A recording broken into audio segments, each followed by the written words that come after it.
بسم الله الرحمن الرحیم. السلام علیکم. زم اجاز یوسفزای ټول قام ته زما لخوا د بھارت یعنی ازلی دښمن خلاف په تاریخي فتح باندې شاندار فتح باندې مبارکباد پیش کوم. کتونکو تر دې دمه پورې اهم ترین ډیولپمنٹ دا شوی دی چې د پاکستان او هندوستان ترمنځ په باقاعده توګه ډزبندي شوې ده. د دې تصدیق بھارتي خارجه وزیر جयशंकर، د پاکستان خارجه وزیر اسحاق ډار او دغه رنګ د امریکای صدر ډونلډ ټرمپ په خپله هم کړی دی. کتونکو دا سیزفایر څنګه وشو، په دې کې کومو ملکونو کردار ادا کو، په دې باندې به زه وروستو راځم. خو اول به خبره کوم چې د پاکستان او هندوستان ترمنځ اوسنی کړکېچ څنګه مخې ته راغی. دا ټایم لاین به تاسو ته زه وړاندې کوم. کتونکو دا معامله تقریبا په 22 اپریل نه شروع شوه، کله چې د مقبوضه کشمیر په پلګام علاقه کې دهشتګردو حمله وکړله. هلته چې کوم معصومه ټورسټو سیلګرو هغه قتل کړل او ویل کېږي چې تقریبا 26 پورې د بھارت او دغه رنګ غیر ملکي سیلګر په دغه حمله کې قتل کړی شو. د دې وروستو سمدست بھارت چې کوم دی په پاکستان باندې الزامات لګول شروع کړو، د دهشتګردۍ الزامات شروع کړو بغیر څه د انویسټیګیشن. پاکستان بھارت ته افر وکړو چې مونږه تاسو ته په انویسټیګیشن کې هیلپ کولی شو.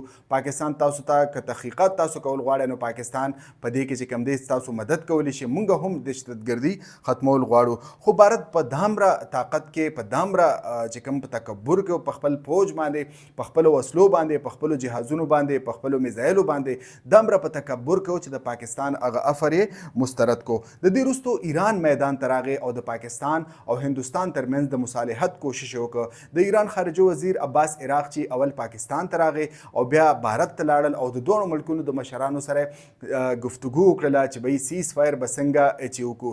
خو په دې باندې هم کار ونه شو او بھارت چې کوم دی د خپل تحقیقات کولو نه انکار وکړ او چې کوم دی په پاکستان باندې الزامات لګول شروع کړه. د دې علاوه د امریکای سابق سفیره رابن رافیل یو اهم ترین بیان ورکړ. د دې بیان وروستو په امریکا کې او په مغرب کې چې کوم دی د بھارت پلګام حمله چې کوم په دې باندې یو شمېر سوالونه پورته کړی شو. پاکستان به دې ته هسې هم فالس فلیګ اپریشن وایي، یعنی هغه اپریشن چې په خپل یو کې او د خپل ګټو لپاره دغه شان یو ډرامه جوړه کړي، نو پاکستان دې ته فالس فلیګ اپریشن ویلو. خو د دې وروستو چې کله رابن رافیل بیان راغی، د هغې دا مقصد و چې څنګه چې پلګام حمله وشوله د هغې سمدست وروستو په پاکستان باندې الزام لګول دا ایرریشنل دی، دا غیر منطقي دی، ځکه چې تحقیقات نه دي شوي او په پاکستان باندې داسې الزام لګول نامناسب دي.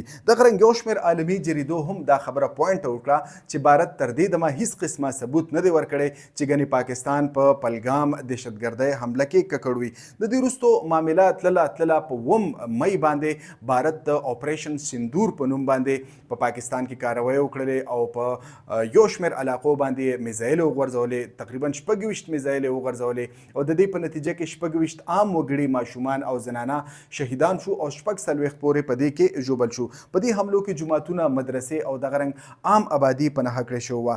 هم په دغه شپه باندې پاکستان جوابي کاروي کړله، انتهایی شاندار او زبردست جوابي د کاروي د پاکستان ایر فورس وکړله.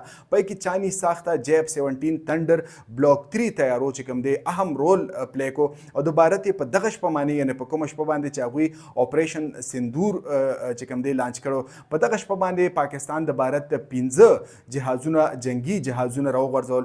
په کې 3 رافیل تیارې وې، یو چې په کوم دی SU-30 او میک 29 تیارې په دې کې راوغورځولې شوې او د دې ثبوتونه هم چې کوم دی عالمي میډیا ته په مزه لیک شو. نو د بھارت په ټوله دنیا کې ډیره لویه بدنامي وشوله او ډیر د امبیرسمنټ سره مخ شو. د دې نه علاوه رافیل تیاره چې کوم راوغورځېدله، فرانس هم تصدیق وکړ چې د دوی کم از کم یو تیاره په دغه اپریشن کې، یعنې د پاکستان په جوابي کاروی کې په 9 تاریخ باندې چې کوم دی د هغوی رافیل تیاره راغورځولې شوې ده. د دې وروستو سمدست وروستو په عالمي مارکیټ کې د رافیل تیارې چې کوم دی 6% د هغې ډیمانډ چې کوم دی راوغورځېد، د هغې شیرز چې کوم و هغه 6% راوغورځېدل، کم شو او د 40 روپو چې کوم کانټریکټس و هغې ته د ډېر غټ نقصان ورسېده. نو یقینا د دې سره فرانس ته هم ډېر زیات لوی امبیرسمنټ شو، ډېر د شرم مقام و د فرانس لپاره.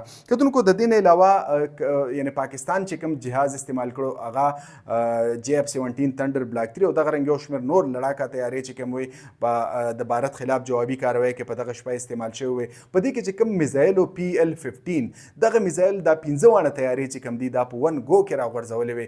پاکستان زرعي دا وایي چې په دغه شپه پاکستان تقریبا 10 ټارګټ چې کوم دی هغه لاک کړو، یعنی 10 جهازونه پاکستان د هندوستان لا کړو خو په پاکستان صرف 25 صرف بھارت ته خودله چې به ستا یو جهاز به هم د پاکستان د ایر سپیس چې کوم دی وایلیشن نه کوي او چې وایلیشن کوشش وکړو نو دغه به دغه شانتي لاندې راغورځولی شي. نو چې کوم د چاینیز کومه کمپني دا شینګډو ایرکرافټ کارپوریشن د هغې په عالمي شیرز کې تقریبا 13% اضافه وشوله او په دې کې چې کوم د عالمي ډیمانډ و د دې تیارو په هغې کې هم اضافه مخې ته راغله. د دې وروستو په 8 مئی باندې بھارت یو لوی ډرون حمله لانچ کړله. د پاکستان په مختلف ښارونو باندې ډرون حملې وکړلې. پاکستان په مزه مزه دغه حملې چې کوم دی د وړو هتیارو یعنې د ټوپکو په ذریعه دا ناکاره کړلې. د دې مقصد دا و چې په ګراوند باندې د پاکستان څومره دفاعي تنصیبات دي د دې معلومات واخلي او بھارت ته ورکړي. خو پاکستان دغه خربه ناکامه کړله. په دې کې تقریبا یو چې کوم جاسوسي ډرون هغه راولپنډي کرکټ سټیډیم سره راپرېوته او د هغې وروستو چې کوم دی پاکستان پاکستان PSL میچونه چې کوم هغه کراچۍ ته ولېږل او د کراچۍ نه وروستو داسې اوس ویل کېږي چې دا به دوبۍ ته لیږلی شي. دغه رنګ هم په دغه ورځ باندې IPL یعنې بھارتي کرکټ پریمیر لیګ چې کوم دی هغه هم سسپینډ کړی شو او د هغې هم تر دې دمه شیډول نه دی جاري کړی شوی. نو یقینا په دغه حملو کې پاکستان ته ډېره لوی کامیابي ترلاسه شوله. په چې کله ډرون حملې وشولې نو په دغه ډرون کې تقریبا پاکستان چې کومه کاروایي کړې وه په وړو هتیارو سره 29 ډرون په دې کې راغورځولی شو. په دویم ورځ بھارت بیا چې کوم دی ګڼ شمېر ډرون راولېږل او په دویم ورځ د هغوی تقریبا 48 ډرون راوغورځولی شو. دغه رنګه ټوټل 77 ډرون د بھارت په دې حملو کې راغورځولی شوي دي. د دې وروستو DGISPR او دغه رنګ د پاکستان چې کوم نور حکام دي هغوی د بھارت نه د بدلی اغستلو اعلان کړو. یعنې چې کوم په 9 مئی باندې هغوی میزایل حمله کړې وه 26 کسان په کې شهیدان شو. د دې د بدل اغستلو اعلان یې کړو او بالاخر په 10 مئی باندې بنیان المرصوص اپریشن په نوم باندې پاکستان یو زبردست اپریشن لانچ کړ او د دې په نتیجه کې د بھارت تقریبا و یا اته چې کوم بیسز دي ملټري بیسز ایر فیلډز او یو شمېر په لاین اپ کنټرول باندې چې کوم دفاعي تنصیباتو د بھارت دړې وړل شو او د هغوی کوم غرور هغه په خاورو کې خاورو ملاو شو. بھارت دا نه یریدلو چې هغوی یو ایر فورس جهاز هم د پاکستان رینج ته نو راوستی. په دې کې چې کوم دی آدمپور او اودمپور ایر بیسز پټانکوټ او دغه رنګ سرسا او بټنډا ایر بیسز د دې نه علاوه اوړي ایر فیلډ او یو شمېر نور چې کوم ایر فیلډز و هغې ته هم پاکستان نقصان رسولی دی. د ټولو نه اهمترین د بھارت کروز میزایل براهموس کروز میزایل څوک چې تقریبا د 300 کیلومیټر نه والې 900 کیلومیټره پورې خپل ټارګټ په نښه کولی شي. پاکستان حمله کړې ده او د هغوی چې کوم سټاک فایل هغه ټول چې کوم دی تباه او برباد کړو.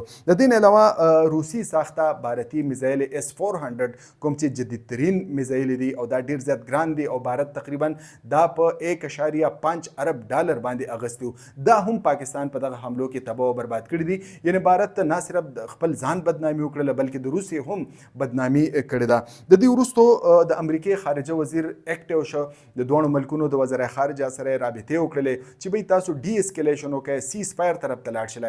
د امریکې چې کوم وزیر خارجه دی مارکو روبیو هغه د ترکیه او دغه رنګ د سعودي عرب د چارواکو سره هم رابطې وکړلې چې د پاکستان او هندوستان ترمنځ سیسفایر اچیو کړي سیسفایر لپاره کوشش وکړي.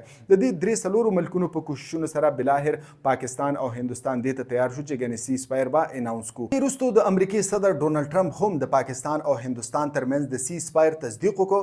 وزیر خارجه هندي وزیر خارجه جیشنکر څوک چې به ډېر په غرور کې لګیاو هغه هم د سیسفایر چې کوم دی اعلان وکړ چې په پاکستان سره زموږ چې کوم انډرسټینډینګ دی د هغې په ذریعه باندې موږ سیسفایر اعلان کوو او د دې نه علاوه نور یو شمېر یعنې د پاکستان وزیر خارجه هم د سیسفایر اعلان کړی دی.